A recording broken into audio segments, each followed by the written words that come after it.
Here's a hot take. Djokovic, Nadal, Federer have ruined tennis for good. Yes, ruined! Because they were simply too good. Despite the impeccable developments tennis has seen, even the players are more complete than ever before. No weakness. Everyone hits clean, but something feels missing. Neither the sport nor the fans seem to have moved on from the terrific three that ruled the courts and made the sport revolve around them. Tennis has always been a star-studded game. Pete Sampras, Agassi, Boris Becker, and more. All were charismatic, explosive, wooing the crowd at every occasion. They won titles, shaped eras, and still are adored by everyone. They came, they conquered, and they left. And tennis keeps moving to the next superstar. That was the natural rhythm of the sport. But there came a few players whose presence was so strong that the sport revolved around them. The big four, Federer, Novak, Nadal, Murray descended, and the baseline shifted. Together they won the vast majority of the Grand Slams of their time. Winning was no longer desired. Total dominance is what was sought. They became familiar faces on the podium, and it soon became a standard that we expected out of every game, leaving us disappointed despite the impeccable developments tennis has seen. This is not a failure of talent or competency. It is a result of perfection in every sense. Roger Federer entered the tour in late 1990s, a handsome boy with a ponytail, single-handedly crushing big names. He was climbing the ranks in early 2000s, winning the Wimbledon 2003. It was just the beginning. He went on to win 20 Grand Slams, a number once thought impossible to hit. Extreme composure and controlled rallies sweated opponents. His iconic backhand slice and slow drops made the crowd rub their eyes in disbelief. He would go on to have shoulder-to-shoulder rivalries with Nadal, Djokovic, and Murray. But he rose above all with multiple stretches as world number one, setting new benchmarks. His moments defined tennis, and Federer became synonymous with the sport. His influence was way beyond the courts, as he was a global icon and the face of tennis. His humility on and off the ground made people look up to him, not just enjoy watching his magic on the courts. For players coming up, there was a benchmark, and that was Roger Federer. Many young players followed Federer's footsteps and started punishing players who did not. But then came Nadal, and with him an altogether different style. He reached everything, returned balls that nobody could dream of, and broke down opponents physically and mentally. Suddenly there was no safe position. Rafael Nadal entered the tour in mid-2000s and followed 22 Grand Slams, 14 French Open championships, crowned the king of clay, multiple years of being world number one. Nadal was a lean boy with a headband and a wide smile, but extremely aggressive and dominant with a strong left hand.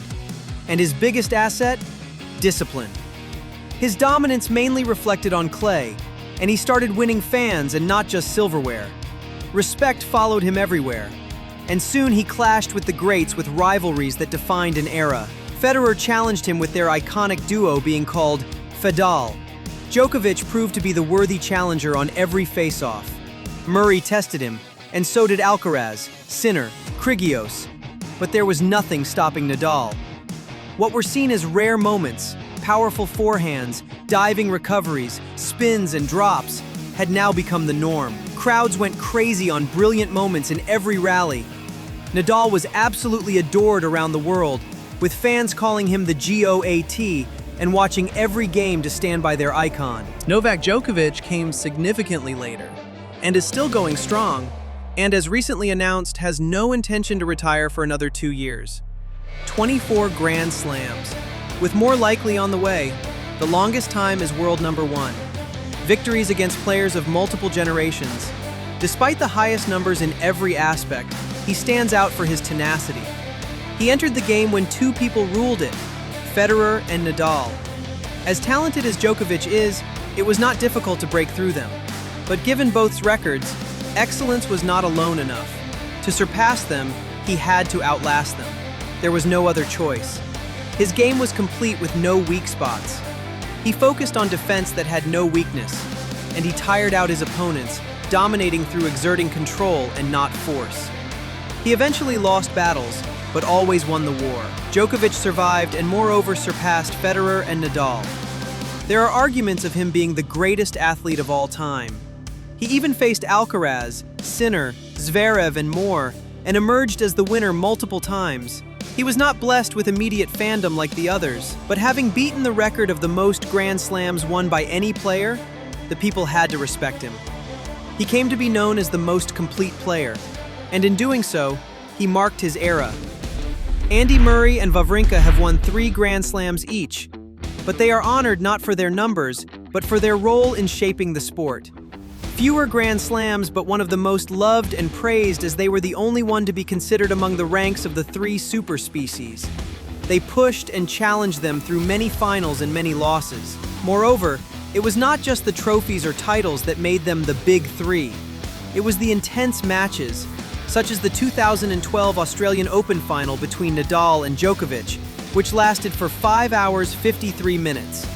The mutual love and respect between Nadal and Federer, despite being arch rivals for almost 2 decades. Intense shoulder-to-shoulder battles and heartbreaks, such as Federer's 2019 Wimbledon loss to Djokovic. It was moments such as these that filled stadiums and made people glued to their sofas, but its influence was way beyond courts. People did not equate players with skills and numbers, but with values. Rivalries entered every conversation regardless of the generation. Fan bases split, but everyone stood united on the fact this was indeed the best era in tennis history. This also proved that the Big Four did not flourish in isolation, but because the rivalry forced betterment.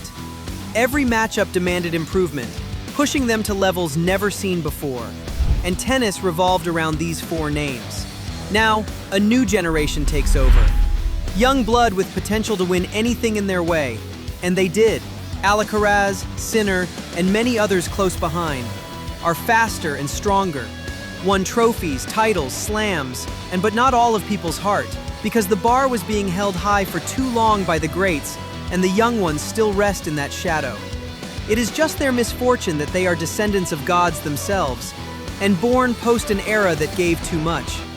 It's not a matter of skill or competency, but of perspective and the admiration for the sport that the Big Four enabled. Tennis is still trying to stand on its feet after the greats departed, with fans wondering if they will ever get to witness the same greatness again.